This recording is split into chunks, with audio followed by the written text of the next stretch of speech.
Human life is a journey through countless passions. Some of them can lift us toward wisdom, while others drag us into turmoil. Among the shadows of the soul, 3 are particularly corrosive: envy, resentment, and pride. They have been with us since the earliest times, and they will remain as long as human hearts exist. They do not arise from the world around us, but from our judgments about it. The Stoics, from Zeno to Chrysippus, from Epictetus to Seneca and Marcus Aurelius, looked at these shadows with clarity and taught us that we need not be enslaved by them. Envy, the longing for another's fortune. Envy arises when our eyes wander away from our own capacity and fix upon the gifts of others. Instead of tending to our inner wealth, we measure ourselves by what is not ours. It is a hunger without end. The more we see others prosper, the poorer we feel. Epictetus reminded his students, "Some things are within our control, while others are not." To envy is to forget this boundary. Wealth, eloquence, beauty, or renown, none of these rest within our power. Yet when another possesses them, we behave as if robbed of what was rightfully ours. Seneca observed, "No one is content with their fortune if they compare it with another's." The envious soul makes another's blessing into its own misfortune. If a neighbor is praised, the envious man feels humiliated. If a friend achieves glory, the envious man feels diminished. What folly! To believe that another's light darkens our own is to mistake the nature of the cosmos, where countless stars shine, without stealing brightness from each other. For the Stoics, genuine wealth lay in virtue, justice, courage, moderation, and wisdom. These are treasures no one can take away, and they are available to all. To envy another's possessions or reputation is to treat shadows as substance. Training against envy. The remedy the Stoics offered is gratitude, to dwell each day upon what is already ours. Breath, reason, the chance to live justly, is to disarm envy. As Seneca wrote, "It is not the man who has little, but he who desires more, that is poor." Gratitude transforms life from a contest into a gift. Resentment, the poison we drink ourselves. Resentment is not what another does to us. It is what we do to ourselves. Someone speaks harshly, acts unjustly, or ignores us, and we replay the event until it grows heavier than the deed itself. Resentment is like carrying a stone we could simply lay down. Marcus Aurelius counseled, "If someone has done you wrong, the harm is theirs, not yours." The Stoics insisted that another's behavior can be shameful, but whether it wounds us is our choice. Resentment is the decision to dwell upon insult, to let it lodge in the soul. Epictetus gave a vivid illustration.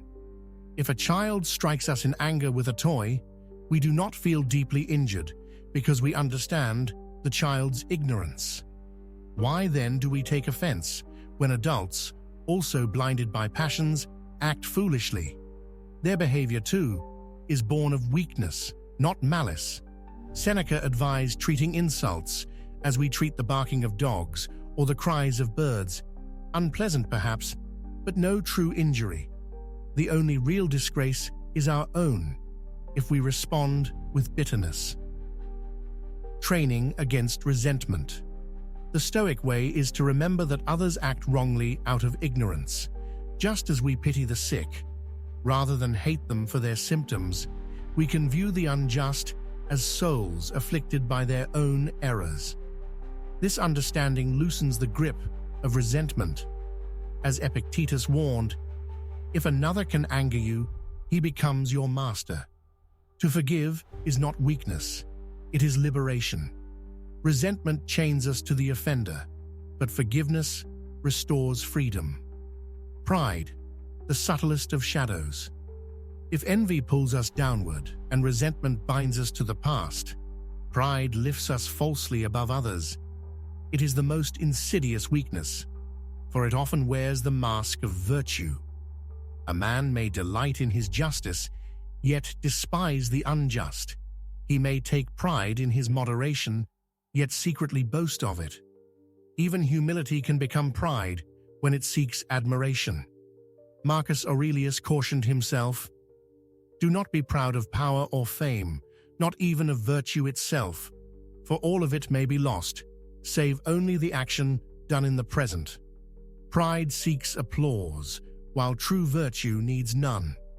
Seneca wrote, "He who exalts himself above others still measures himself against them." Authentic wisdom does not compare. If I live with reason, it is my own gain, whether or not another lives in folly. Pride turns virtue into display. The Stoics counseled modesty not as a performance, but as an acknowledgement of reality. We are parts of a greater whole. As Marcus Aurelius said, "You are a limb of the universe. Your brothers are parts of you." How can a branch boast against another when both belong to the same tree? Training against pride. 2 exercises help dissolve pride. First, the remembrance of mortality. Each night, Marcus reminded himself, "Soon you will be gone, and soon all will be forgotten." The applause of today will not follow us to the grave. Second, the vision of our place within the whole. All talents, powers, and honors are borrowed from nature and must be returned. The common root, envy, resentment, and pride, spring from a single error, forgetting what lies within our power and what does not. Envy arises when we covet what belongs to another. Resentment thrives when we let another's actions define our peace. Pride blossoms when we claim ownership over gifts of fortune. The cure is the Stoic distinction. Our judgments, choices, and virtues are ours. Everything else is not. Once we see this clearly, shadows lose their hold. The Stoic path. To live as a Stoic is not to eradicate passions overnight, but to remain vigilant. Envy will still whisper, but gratitude can silence it. Resentment will rise, but understanding can dissolve it. Pride will return, but the memory of death and the whole can humble it. Marcus Aurelius began each day by expecting to meet the ungrateful, the jealous, the arrogant. In this way, he prepared his heart so that nothing would surprise him. We too may prepare each morning. Today, I will meet envy, insult, and pride in myself and in others.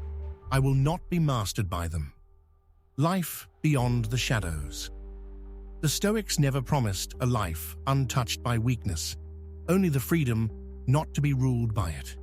Shadows will always accompany us, but the light of reason ensures they cannot dominate. We cannot prevent others from possessing wealth, but we can refuse envy. We cannot stop insults, but we can decline to resent them. We cannot preserve glory forever, but we can choose humility. As Seneca, Epictetus, and Marcus Aurelius all testified, true wealth is virtue. True defense is equanimity. True greatness is modesty. Whoever lives thus walks freely, no longer bound by the chains of passion. Conclusion: envy, resentment, and pride are the shadows of the human soul. They follow us wherever we go. Yet Stoic wisdom teaches that shadows vanish in the presence of light, and that light is reason, the ability to discern what belongs to us and what does not. Our fate may be uncertain, but our judgments are ours. Our possessions may be lost, but our virtue remains. Our names may fade, but our capacity to act justly, with courage and moderation, is eternal while we live. The Stoics call us to this freedom, not freedom from destiny, but freedom from weakness. And this, they would say, is the highest good within our reach.